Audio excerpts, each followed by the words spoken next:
Welcome back to Heart of the Hustle here at the University of St. Thomas. My name is Dr. Patrick Wolk, and welcome back for a great another episode here at the heart of Houston. We have a great guest star today, and with our friend Jessica Graham. Jessica, great to see you. Nice to see you as well. Thanks for having me. Absolutely my pleasure. And you run a great company called Impact 100.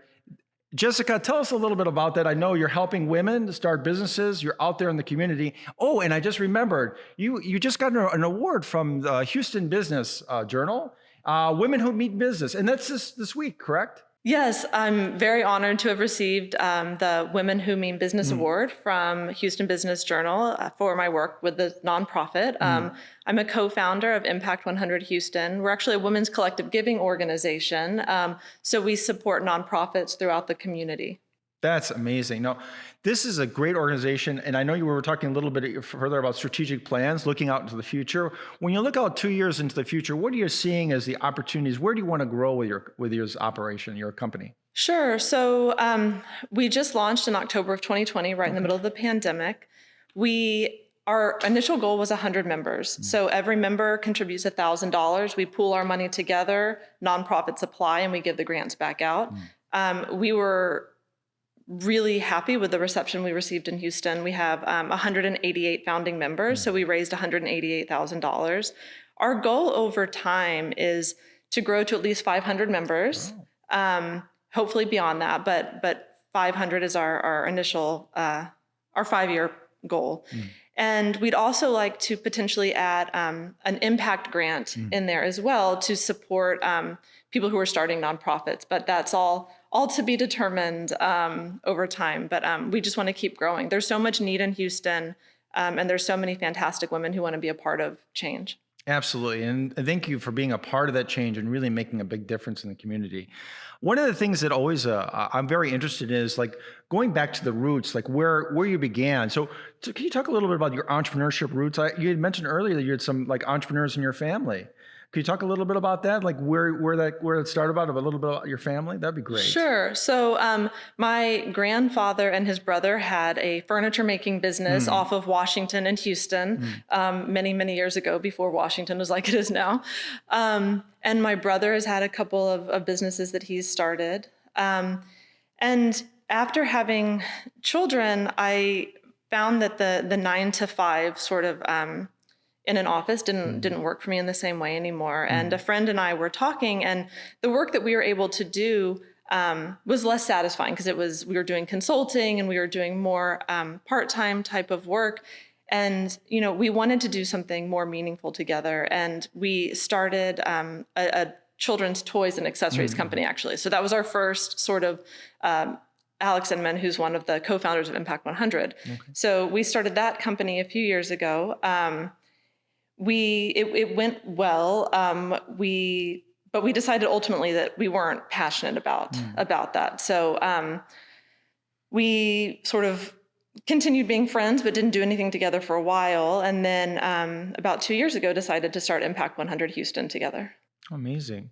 Now, one of the challenges as we all go through as entrepreneurs and starting businesses is the struggles, and I've been through many struggles in my life with entrepreneurship. I'd love to know, if you don't mind sharing with that. I know sometimes it can be very challenging, but share some of the struggles that you've been through in your entrepreneurship life and how, if you've overcome them or there've been, things that have been very difficult for you. Sure. I mean, I think for me personally, it's always a question of, how motherhood and work fit together.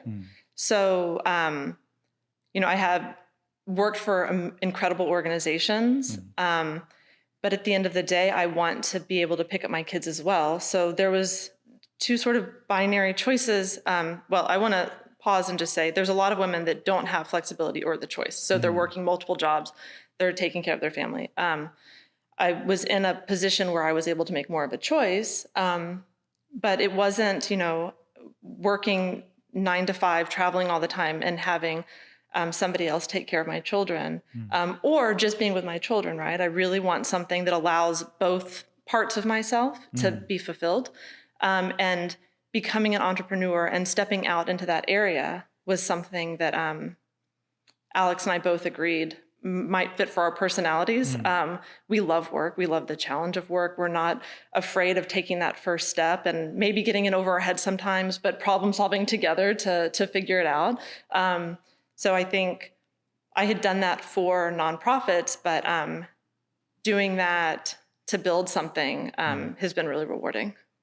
Was it a struggle for you leaving a nonprofit where, to be frank, is probably a set job and you knew you were receiving an income and breaking out? Because this is like your first or second venture. How was that transition from, I guess you could call it a job, a job, to creating your own opportunities, creating your own job? Well, I will say I'm very fortunate. I continue to get consulting jobs from previous people I've worked with. Okay. So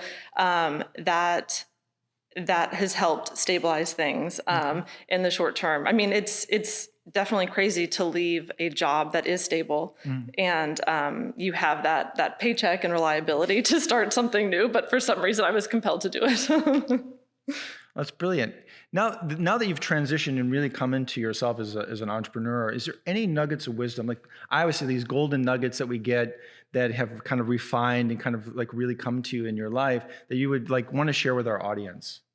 I think for me, it's just taking that first step. It's so intimidating to think about walking away from something that's stable or you can rely on, and going out, but taking that first step is always, once you do it, you can always change and refine. But I think sometimes we get so stuck on our heads and having the perfect plan, and making sure that we don't mess up. But in reality, you can take that step and you can always go back to a more stable job, or you can always refine what you're doing going forward. But nobody else is going to take that step for you. I absolutely agree and 100% agree. Well, thank you very much for tuning in today to The Heart of the Hustle. Absolutely a pleasure having you today. And we look forward to seeing you at the next Heart of the Hustle.